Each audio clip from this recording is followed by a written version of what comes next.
The showcase. Okay, so it's coming up. Maybe we'll just let Thomas talk about that. That's important. We've got other meetups coming up. One in October. That's probably going to be on building energy efficiency.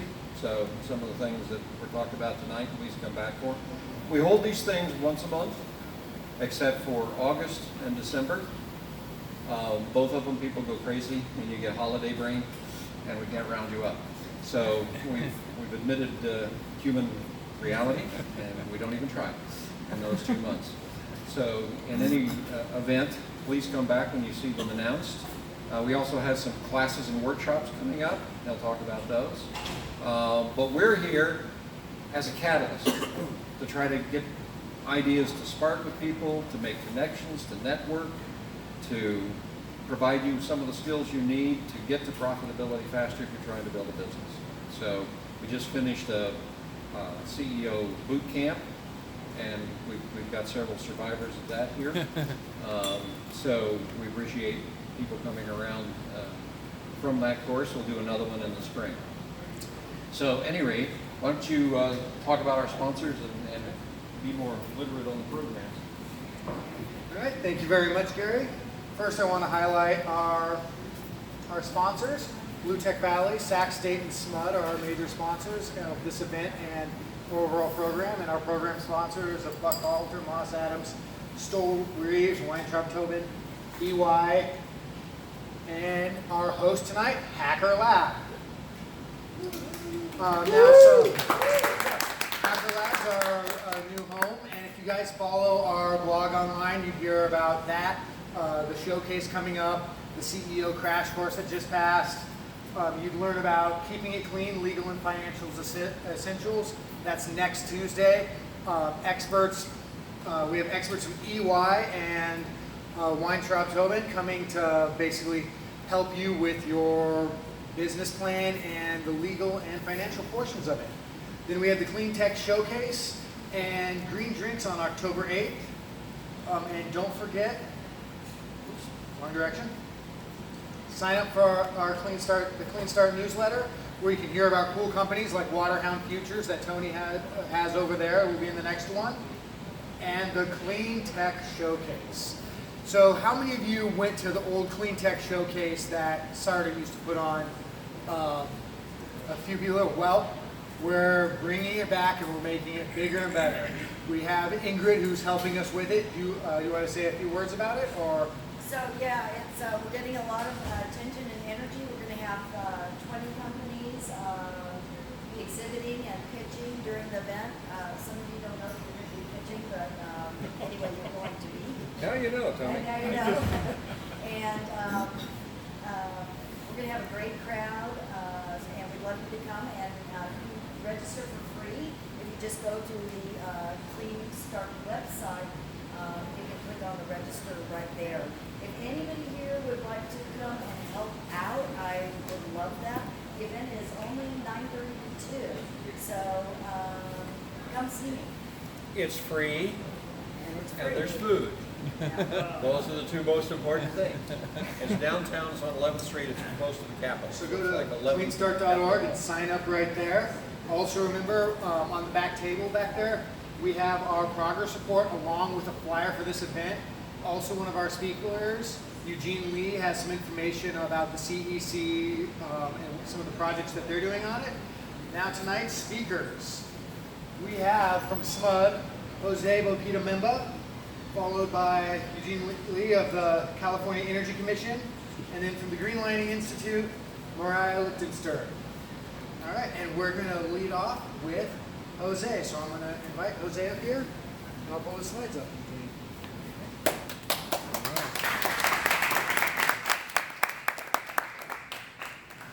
Thanks again, Thomas, for the opportunity. As Thomas pulls up the slides, I guess I'll start off with a question because I want to make sure. I'll go through some slides. If there's some questions in the interim, please feel free to raise your hand. Don't make this a conversation, but really want to talk about why SMUD is engaged in a very proactive attempt to address the sustainable communities issue here in our region.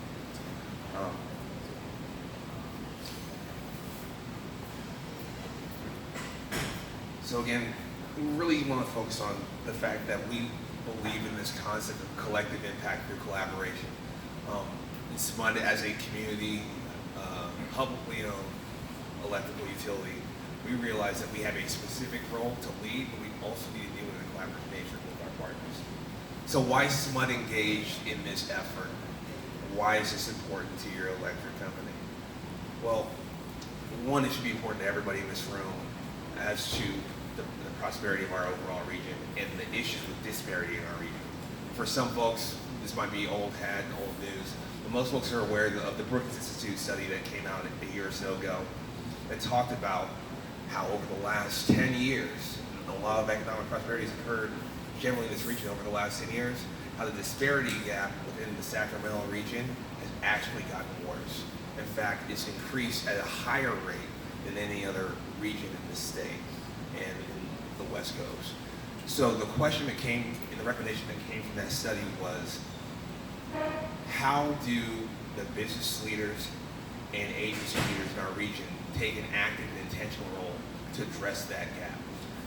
While we're all doing lots of great work, if we're seeing those non-tangible effects, if we're seeing communities get further and further away from being truly sustainable, and we're seeing families not be able to survive, we have to change what we're doing, and SMUD's taking that to heart.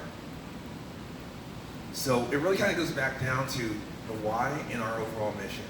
SMUD's mission is here, listed here, about enhancing the quality of life for all of our customers. So when we start talking about the Sustainable Communities Initiative, it really comes down to what we're here to do. Now, we are focused on the electric utility side, but we also have a number of other hats that are worn by many of the folks who are here in this room, from an economic development standpoint, from a program standpoint. We want to make sure that we're leveraging what we can provide to help all of our communities thrive, but really focus on those areas where the issues are present and where the need is the most. We want to right-size our approach. So we really looked at sustainable communities as really being a four-pillar approach. How do we make sure that we provide social well-being sources to communities? How do we make sure that communities have access to healthcare, schools, financial institutions, lending opportunities? What can SMUD do to help facilitate that? Healthy environment. What can SMUD do to ensure that every child, every family has adequate access to parks, clean air, to anything that we consider to be safety and health related? And then how do we ensure that there's a prosperous economy access for all communities? If you take a look at our county, there's neighborhoods that have been essentially in the same situation for 10, 20, 30, 40 years. What can we do to improve that? And then lastly, how do we address the mobility issues that affect our communities? I've heard a number of people talk about EVs, and how we ensure that everyone has access to EVs as we move into the future. And SMUD's actually made a huge commitment in our integrated resource plan, about an $8 billion effort to make sure that there's not a disparity created in that area. But we have to work in that collaborative nature to make sure it's done right and that folks aren't left behind. So ultimately, that's what is driving this effort. So what makes us different than what SMUD's been doing in the past? The key difference is really we're trying to look internally to collaborate better, and we're looking to leverage our partners in the community to make sure their impact goes to where it needs to be. And then lastly, we want to be able to measure our impact with metrics. So in terms of metrics that we're evaluating, we're still staying within the 4 pillars, but we're looking at categories that have been benchmarked nationally in areas of health, equity, and safety, social and institutional support, workforce and economic development, education, environmental leadership, and transportation and access. And what I'll be doing and what my team will be doing is coming back and reporting the results of the work that's been done collaboratively with our partners. So some people may ask the question, and I know Mariah will talk a little bit more about this later, about how do we determine where that work needs to be done? Are we going to be focused on disadvantaged communities as defined by the state? Are we going to focus on the areas where opportunity zones exist, or low-income areas? All these are areas where we would typically describe as underserved, but if you took a look at the maps that define each of these areas, they don't perfectly overlay. In fact, if you just focus on 1, 2, or even 3 of these areas, there would be a lot of areas and neighborhoods that would be left out. So what we've tried to do at SMUD is really look at what our priorities are in terms of providing support to our citizens and to our customers, and identified what we're really excited is a Sustainable Communities Heat map. This will be available publicly at the beginning of this year.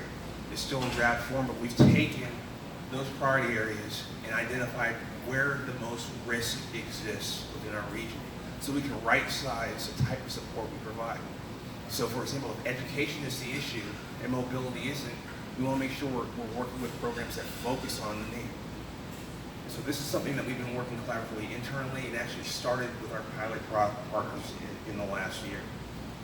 So this initiative is only about 10 months old, but we wanted to make sure we didn't wait to define and build a plan and then come out with a nice shiny report and talk about the report. We need to get the work done now. So we've reached out to partners, some of them are listed here, to start working on projects right away in those areas of need as we continue to build these metrics in place. And so we have a number of great success stories I'll talk about real quickly, but we really also want to make sure that this is a true partnership and that we look at partners to do what they do best. So there's conveners, folks like Clean Start who bring people together, are partners with us, because we can't get this work out and work done on our own.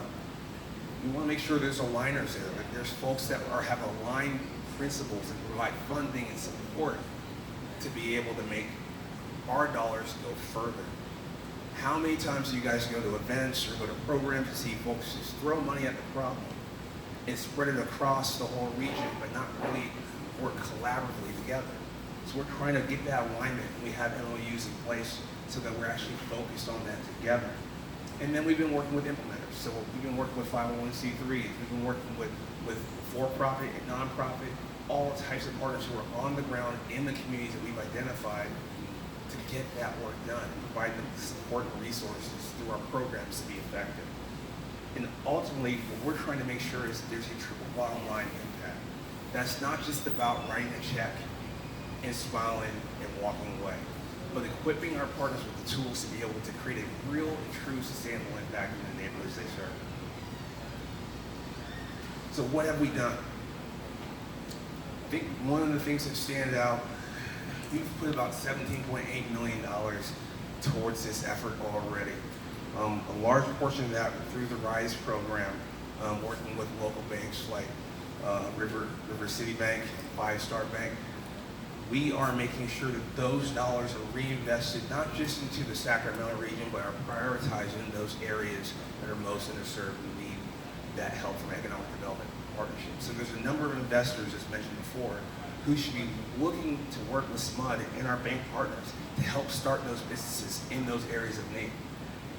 But we've also, again, created a GIS map. We've made the commitment to put the funding for the infrastructure from the EV perspective throughout the region, prioritizing underserved communities. And we've started our first round of partnerships. We'll be opening up some additional partnerships in 2020 to the point where we want to institutionalize this process as a part of how SMUD does work overall. You know, whether it's through the Promise Zone, we've been working with UC Davis, Mutual Housing, we've upgraded over 168 apartments and provided the free electric car share, and we're looking to do more. The key thing I want folks to understand is that we're trying to leverage existing programs that we currently offer and make sure we get the word out so that folks can maximize on those offerings. A perfect example is SMUD offers a program called Energy Help that can help folks who can't pay their bill. We currently offer it right now, and it's not being maximized. By working with partners like yourselves, we're able to get the word to those folks who need it, as opposed to wasting dollars in other ways. Our goal is to make more of an impact, but still be able to be efficient with our spending and efficient with how we work with our partners. So we've been working with a great number of people, leveraging with partners like the Air Quality District on AB 617, the Clean Cars for All program. So this really is a collaborative approach that's what's taken. I just want to list here for folks to see, these are a number of programs we currently offer right now at SMUD. And I'll use an example of one of our partners we worked with just the other day, Volunteers of America. Volunteers of America came to SMUD and was looking for a financial grant to be able to help provide some beautification for one of their centers on the Mather campus. Now, it would have been really easy for us to say, you know, let's write the check, give them the money, and move forward. But what we realized is we actually had some programs, our EPR program actually provided most of the resources that they need. By leveraging that program, it allows us to help the customer get folks on their feet and better utilize our finances to actually stem some economic development support. That's what we're trying to do through this program. So, what are we trying to get accomplished? Ultimately, we want to contribute to the region's desire to reduce the disparity gap. Success for us is seeing those red dots in those maps become green. We want to make sure that every single community, regardless of your zip code, regardless of your age, race, background, has the opportunity of prosperity. And this is a part of what our goals are, and we can't do it without the folks in this room. Two, we want to develop a real clear framework and strategy that we can actually replicate throughout the region. We only serve Sacramento County, but to us, we believe we can come up with a plan that can work for the entire 6-county region, and we're willing to share it and open source that material. And then last, we want to be able to leverage our partnerships. We don't want to do this alone. So we're working with the city, we're working with the county, we're working with nonprofits. We're looking to work with more folks, which is why we're here. So really, this is an ask to folks here to partner with us on this process. Bring us ideas, bring us partnerships, identify gaps that exist so we can do a better job of leveraging what we can bring to the region to help close this gap. So I kind of flew through this quickly because I really want to make sure there's some time to answer some questions and to hear some ideas. And so with that, I thank you and really look forward to working alongside each and every one of you.